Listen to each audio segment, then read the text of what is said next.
So I noticed that for the first time last episode that you had, when we talked to Colin. Yeah. Which I guess is a future episode. But, recording cadence wise, but I noticed that I was like, oh, we've got the sneakers next to the piano back there. I did put a little something back there. So, a little something back there. I can dig it. Well, Scott, man, how's the week? It was good. We had our whole leadership team out here. We had a lot of good stuff. We went on a boat, explored Portland, and it was 100 degrees out here. So, oh my gosh, the last bit of summer. Love it. I'm glad y'all got to take advantage of it. How was your week? Welcome back. Yes, thanks. Week was good. A lot of catch up. As you know, I was at Burning Man the week before, and that was quite the experience. I'll say that no matter what anyone tells you to expect going into Burning Man, it's way different from anything you could ever think about going into. But it was a phenomenal experience, and I learned a lot. Definitely going to do it again. That's awesome. Yeah. I try to envision you there, and I just get like scenes from Dune and some like epic like you're about to like dive into war / start healing someone. 100%. It's funny. So I haven't done my post about Burning Man yet. And so when I do my post about Burning Man, it's actually pretty on par with what you just explained. The pictures are epic, man. I will say, if you're going to find a backdrop in the world somewhere that just looks epic and much like Dune, that's it. Did Chelsea go or no? No, Chelsea's not. I got that question so many times. So a thing about Burning Man is people usually, they'll let you live your life, even if you're a well-known person. You know what I mean? They don't approach you much. But I did get approached a few times, and I was completely okay with it. And I did get the question a lot. Oh, where's Chelsea? Where's Chelsea? And I feel like Chelsea would fit in a lot of ways, but she's not much of a festival girl. You know, and it's funny. I did call Burning Man a festival one time, and someone was like, "Don't do that." So, in this sense, I guess Chelsea wouldn't be too much of a social experience girl. But I think if I was to go next year, I'm going to try to get the most elegant version of Burning Man, which is take a camper, nice and air conditioned, showers and everything. And I think that she'd be down for that. The art pieces, I will say, the one thing that I took away from all of it, because there's so many assumptions about what Burning Man is, but I do think it's a celebration of like art, music, creativity. And some of the art pieces that I saw there were unbelievable. At some like point at 3 a.m., I saw this incredible piece of art that like rode past me, and it was like a shimmering, shining deer. It was, yeah, I know. It was incredible. I think Burning Man is a must experience for everybody at least once on Earth. And I had an interesting run in, and I think I told you, people don't really talk about who they ran into or, if there are any famous people around. But I did meet somebody who kind of shocked me in my presence and in my moment. I ate a hot dog with a very, very, very, very famous person, insanely famous person. And we just kind of just like had a chat about what's going on the playa. And then we got on our bikes and went our separate ways. And he's like, "Hey, thanks, man. Great chat." So I won't talk too many details about who, but we'll just say very cool tattoos. Lot of energy. We'll just leave it at that. I'm like, how do you go 1 week from like white party and then like Burning Man? There's like feels like the complete opposite vibe. It's like clean Hamptons, and then you're out in the desert eating hot dogs. But gotta love it. Well, sweet. Scott, man, we're rolling into our season 2. This is episode 20. This is exciting stuff, man. Beyond Influence. I can't believe we're here. I mean, I can, but I can't. You start something, you start going towards it, and next thing you know, you've made a lot of progress. So here we are. How does it feel? It's good. I think I was reflecting back. We've had so many good conversations, so many interesting stories, all different types of creators, influencers. It's been inspiring to see their journeys and, hear from them, and a lot of vulnerability, emotion. And yeah, it's been a really cool process. It's also been fun learning the motion of getting the podcast live and the production, and, figuring out what we want to turn this thing into. Yeah. Yeah, man. I mean, we've had some awesome creators and had some incredible conversations. And, what's really pushing us towards a season two is just taking all the feedback that we've gotten from a lot of people, and we still want feedback. We still need feedback. We just want to be better. We want to make this the most successful thing that we possibly can. And we're very fortunate for all the people and the resources that have come together to really help us. I think to shout some people out, David, our video editor, just the absolute like king. I remember for the first few episodes, he broke his finger playing soccer and was like, you know what? I'm just going to edit with my other hand. And he pumped out a bunch of episodes for us. So, David, thank you, man. Thank you.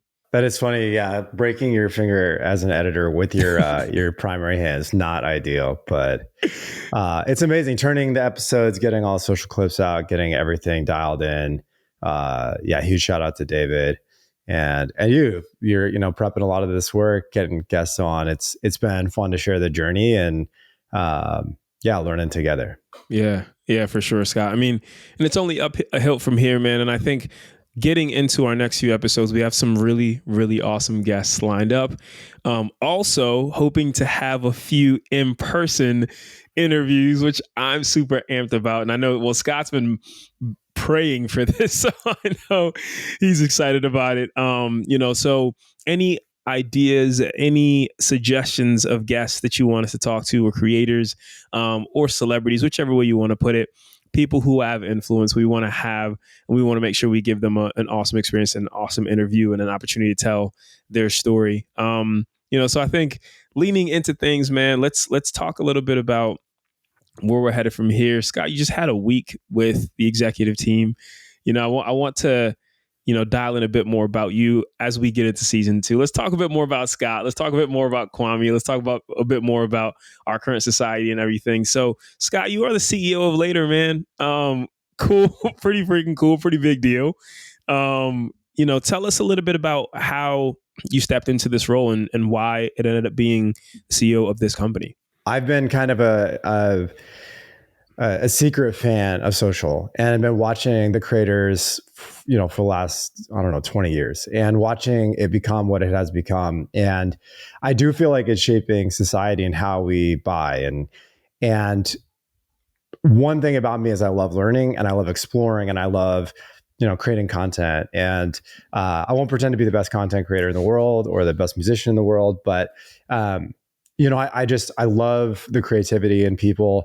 And I think there's such an opportunity for businesses to grow, to get their message out there, to connect with customers. And, when I saw what Later had to offer and the value they were driving for folks, it was something that I was passionate and motivated. And I also, I saw an area where I could help with my particular skill set, which is rallying a team to go drive value for customers, go drive performance, and create something really magical for both themselves and customers. So, I think Later we're on a really awesome journey of driving value and discovery. And I think that one of the coolest things is that it's so dynamic. Like every single day, like TikTok's launching a whole new feature set, or Meta's, changing and the way we interact. And so I think it's this really dynamic, ever-changing environment that allows us to not just be stuck. I came out of automotive, and in the trucking industry, it was like every year you're trying to get 1% more efficient. And it's like, let's tweak this fairing by like a millimeter. It's like, cool, we got 1% out of that. And we spent 3 years developing it. It's cool. It moves the world, but it's not super dynamic. And I love this space. I love the energy it brings. And I genuinely feel like it's the future of where we're headed as a society. So. Yeah, it's incredible to see everything that's in front of us just unfold. I think social media has brought us so much closer as a generation, as a people, for the better and sometimes for the worst, to be honest with you. I feel like we have so much access to each other. And so as time goes on, as technology advances, as AI advances, as our ability to be in touch advances, like social media and influencer marketing is only going to power forward even faster, even stronger. It's really crazy. Now, as a CEO, have you experienced anything so far that's been, I think I could say there's got to be at least one person out there who wants to be a CEO someday, and I feel like when we talk to our guests, we lean into a lot of that. And I want to lean into how you got to where you are. What would you say is like the biggest thing that you've learned along the way? And what's brought you to this point? What's interesting? I think about that and, imposter syndrome or, all the questions, doubts about, are you ready? Can you do this? I think those don't go away. Over time you feel more and more equipped to handle certain types of challenges. And I think that's really one of the things I reflect on is your ability to absorb difficult situations or ambiguity. And, when you first start in your career, you're given most often a very, very constrained framework to operate. It's like, we want you to go do this thing. Here's the operating procedure. Just do it on repeat. And, you might face challenges in there, but there's not this crushing ambiguity. And I think the furthest from that is entrepreneurship in a dynamic space like social media, where it's constantly changing. The optionality to build a solution in every different direction is there. And you really have to be focused and like picking the right way to drive value, to use the limited resources you have. And so I think it's just been this constant. I love to learn. I've tried to figure out, I was a controller, I was in supply chain, I was in factories in Mexico, I led data analytics. Every time there was a problem, regardless if I had the experience in that domain, I was like, I can rally people, we can learn this. And so my encouragement to folks is take risks, get out there and try new things, learn, try to have a well-rounded understanding, and don't live in your just like very narrow box of, I'm a finance and controlling guy. I can't possibly like think about sales because all I can think about is my spreadsheet. I think the best finance guys deeply understand sales. They deeply understand marketing. They understand the different areas of the business and how that impacts the business. And those are the folks who I feel like become CFOs. And on the operations side, it's people who really understand the needs of the customers, design processes for customers that are amazing. Those are the people who become COOs and CEOs. So I think it's ambiguity, take opportunity, learn hard. And then at the end of the day, it's a relationship game. And it's really about building relationships with people. And I was very motivated and I burned a lot of bridges by trying to be competitive. And at some point, realized the biggest accelerator on my journey is all of the people around me and the things that we can do together. And I kind of had to set my own ego aside and my own desire to win personally and realize that the team's success meant my success. And I think I didn't figure that out for a long time and it hurt me, but overcoming that has allowed me to build deeper relationships and connections and lead and motivate people in a different way. That's been super empowering. So I don't know that I have all the right answers. We all have to overcome ourselves to an extent. And everyone has their own things that they're good at and bad at, and they minimize the downside and maximize the upside. So Powerful stuff. I think something that could be a bit more, private than most people talk about, but it's trending on the internet. It's trending in the, employment space, in the financial and the professional space. If you're okay with opening up about numbers a little bit, right? We talk to creators all the time about numbers, and I'm sure at some point you're going to ask me about creator deals and things, but what has been, one of the most successful years of your life, right? Like in terms of the numbers, like what did it go into for you to realize, oh my goodness, like I'm making a lot of money?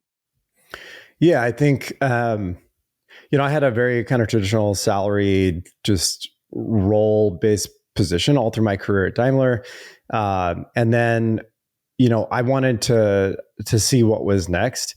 And I didn't really know, I didn't know a lot about equity. I didn't know a lot about startups or, scaling companies. And it's funny, I had a professor who was a mentor of mine. He's now the dean of the business school out at Portland State. He's a guy named Cliff Allen. He's a really, really successful guy, really just always willing to give of his time. And I remember him saying, if you want to do really, really well, don't work for a salary. You want to work for equity and ownership in a company, and you want to grow that business, and you want to then create liquidity through exit. And I think that stuck with me. And I think realizing that through my experience with ZoomInfo, the salary was better. It was more competitive. And then, the first time I got equity and I realized what that could become, that was eye-opening. And I think then also understanding, there's these really great companies out there, the big guys,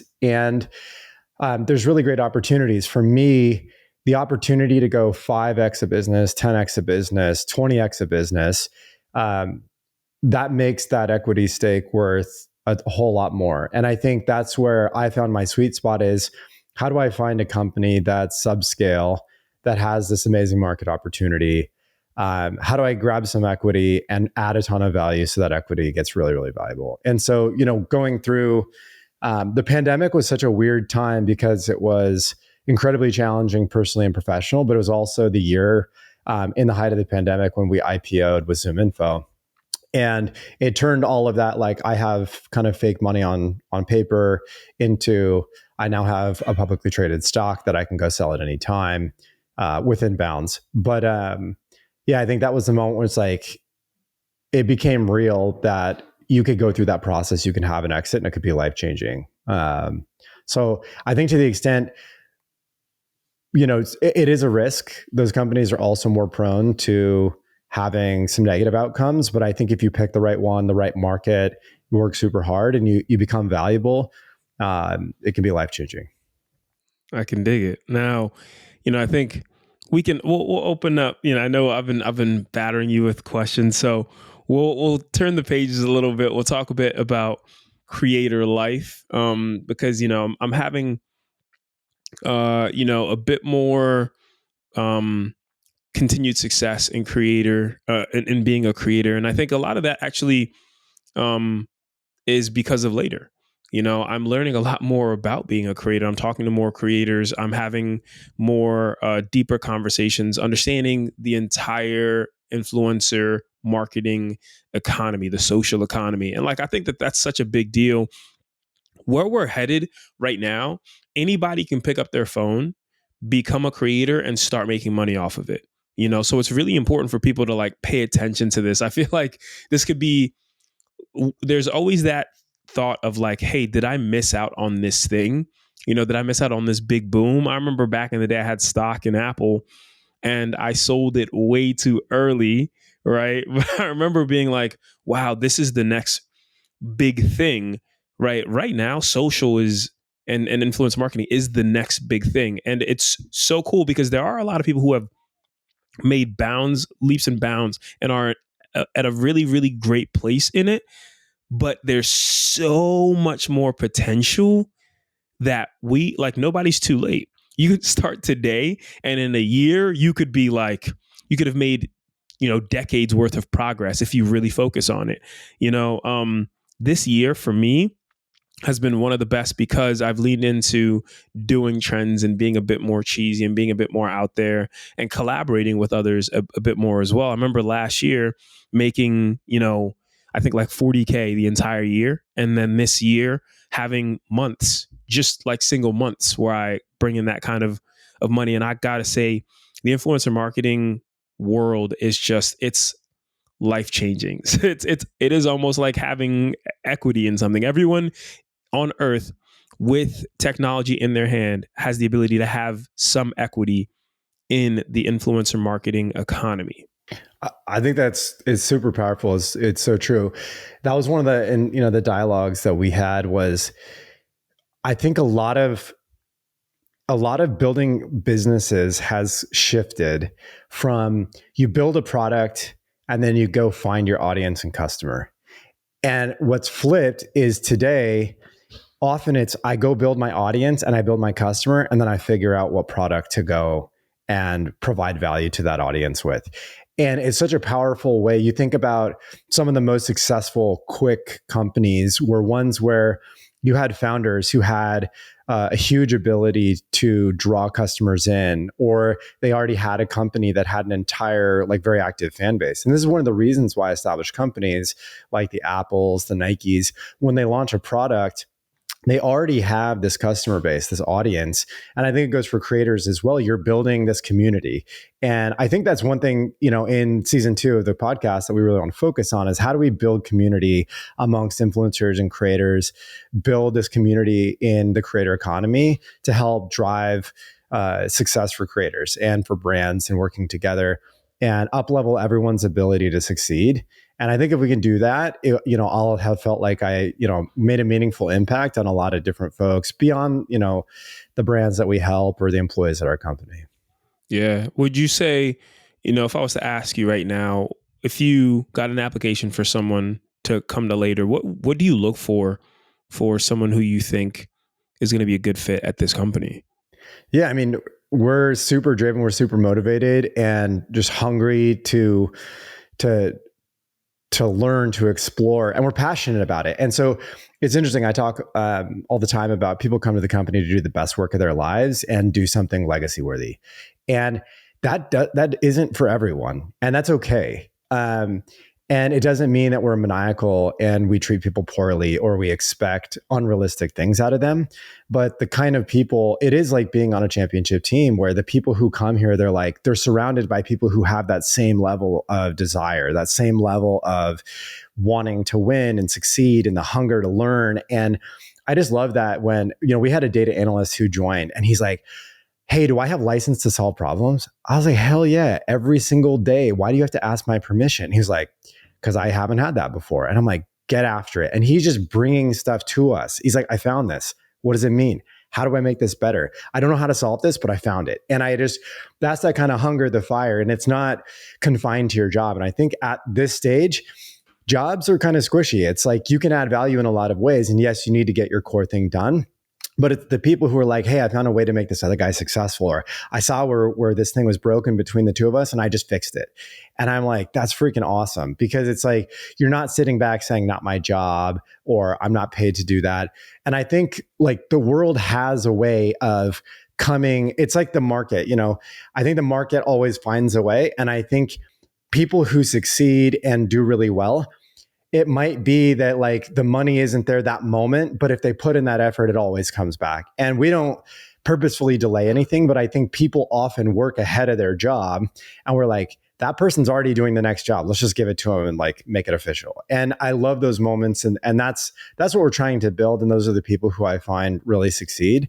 And it's super inspiring because it's just like you get on a monthly call and it's like, we did so much, so many wins, and so many different things that we uncovered, like issues all over the place, but those are more opportunities to go out and for these people to solve them. And I would rather be finding problems constantly and fixing them, because if you're not finding problems, you're not really trying. Problems exist in every company, big or small, no matter how professional you are. And if you're not finding them, you're either getting complacent or you're not working hard in finding them. And so that's what we're trying to build. Those are the kind of, aspects.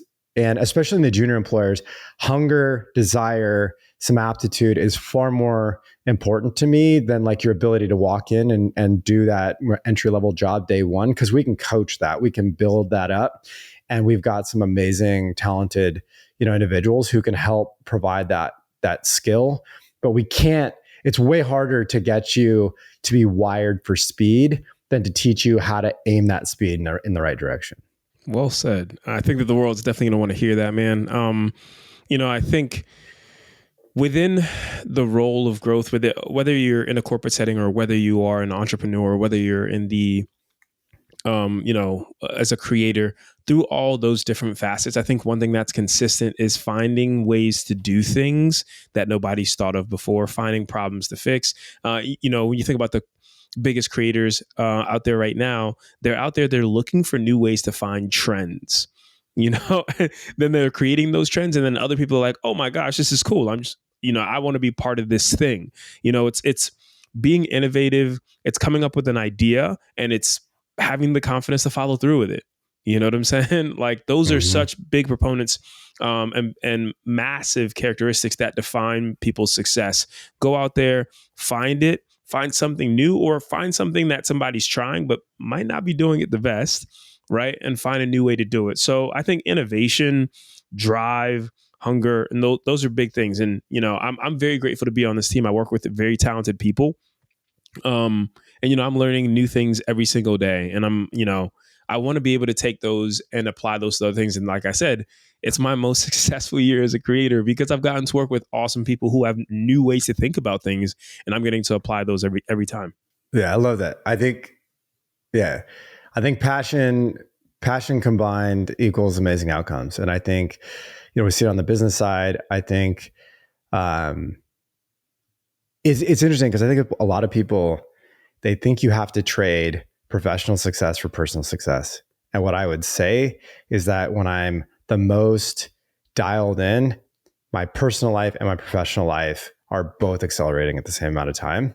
And I think for you, like your creator journey, your professional career, the outcome of the business is all intertwined. And I think it's a direct reflection of like the effort, the passion you put in, the energy you bring. And like we said it before, like connecting with like-minded individuals who want to grow, who want to learn, who want to share knowledge, it's always going to be the fastest path. And I think there's no real benefit to like holding on to your secrets or, whatever. I think, give away information and you're gonna end up getting more back out of it. You're gonna get more opportunity. And so I think that, same with the podcast. Like, I don't want to hide our secrets about how to drive amazing influencer marketing or how to drive great social performance. I think if we're out there on the front and we're just driving everyone forward, I think people will see that. People want to be on that journey with us. And, we're going to build amazing things as a team. 100%. I will say that it's a really big part of what our society is now that I really appreciate is that a lot of success used to be pinned on how tightly can you hold something to your chest and slowly release it in increments where people would not be able to latch onto it and you would be able to reap the benefits way faster than anybody else could. And society now is such a different perspective from that. It's like, how quickly can I get out the thing that's making me successful? Because it's going to show everybody else how to do it, but it's also going to increase my credibility, my confidence, and my ability. Right. If I'm doing 100%. something, it's like if I'm doing something and I'm successful at it and I can show somebody else and they run with that idea, and somewhere along that journey, they're like, wait a second, there's one thing that we can do a little bit better about this. That's then going to come back to you and it's going to increase your performance as well. So I really, really love the way that society has leaned into like, let's get things out. And it holds true all the way from the corporate side to, being an influencer, being a creator is like nowadays, when you find a really cool thing, you make a trend. You want everybody to hop on that trend. And then maybe somebody creates a slightly different version of that trend. And you're like, oh, you know what? I'm going to borrow that too. So the sharing, togetherness, and the desire to move forward is like one thing that's really, really opened my eyes in this generation and where we're going and how we're just so keen to do things together. 100%. I think, when I look at season 2, and we had a lot of discussions about what we wanted to do. And I think the core theme of the podcast going forward is how do we give information back? How do we, take what we've learned and give that information to marketers and creators? And we want to involve the community and build community. And so like, we want your questions. We want to get the feedback back and we want to give as much information as possible and ask some tough questions to creators about their journey and get really detailed, good feedback on things that the community wants to know. And so, I'm excited to get out. We talked about getting out in the creator community more, going to events, meeting with folks, hearing what's happening. And, I'm just looking forward to more interaction with our community and, being able to educate, be educated, and have great conversation and lift each other up. Exactly. So, we're going to close this up pretty soon because we want to keep this nice, short, and punchy for everyone out there. It's been a great conversation, Scott. I'm learning a lot about, the business side of things, how you look at things, how people can maybe replicate that and see some success, right? The qualities that you see as somebody who has been through quite the journey and gotten yourself to a really good place, the qualities that other people can inhabit to make sure that they see some success in their journey as well. As we close out and we get closer to learning more about the influencer marketing world and where we're going, and then the social marketing and influencer marketing industry, what would you say? I'll ask you 3 quick questions. What is one thing that you'd say you really, really love about the influencer marketing ecosystem right now? I think the thing that I feel the most convicted about is product discovery, product excitement. Like getting excited about something is is so much more rich. Um, I think about buying paradigms, and there's the like, I go and I see it behind a glass case. And that's a kind of a cool experience, but it's also like, I don't get to interact with it. There's no emotion behind it. When I go to a store, I see it in a box and maybe I can see a demo, but I'm not experiencing as much this. There are certain products you get an emotional connection, seeing it, feeling it, whatever. But I think what social does is it shares in a really high trust way excitement and the emotion behind a product. And a lot of the things marketers are trying to convey and they've had to force for so long, which is like Pepsi, it's so cool, it makes you feel young and hip and refreshing and out with your friends. Like social media doesn't have to fake that. And that's what I think is super cool. Like I buy a lot of products and I don't feel like I'm being pitched. It's like, hey, I'm at Burning Man and I needed this tent. And like this Coleman tent was freaking awesome. And it was awesome. You should go buy one. Like it doesn't have to be this, sterilized pitch.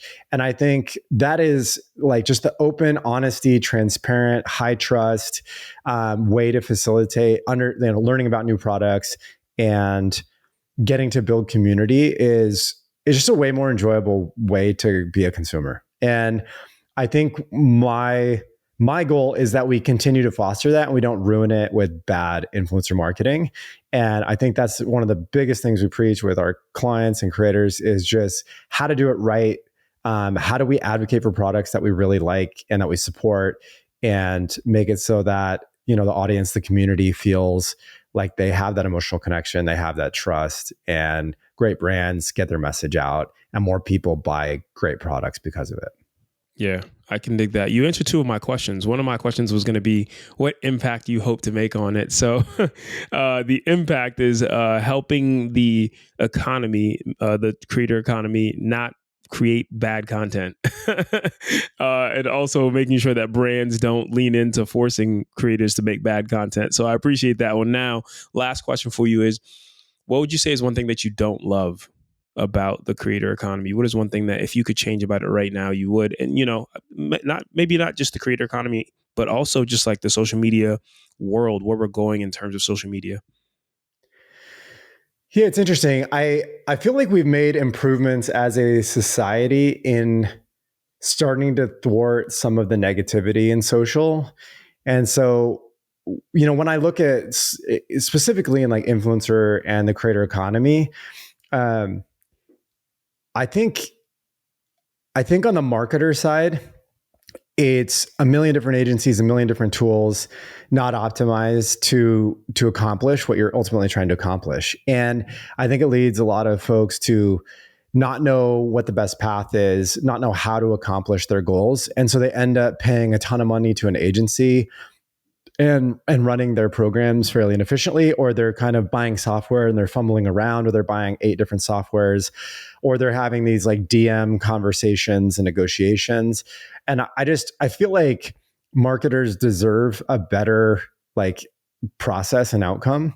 And, it's not just a blatant pitch for us. I think across the entire creator, there's so many different problems to solve. And I think there's so many different softwares and tools and agencies. And I'd like to see, just a rising of the tide of the quality of process solutions and outcomes for marketers, where they can like figure out how to do this really well and not have to stumble and fall so many times.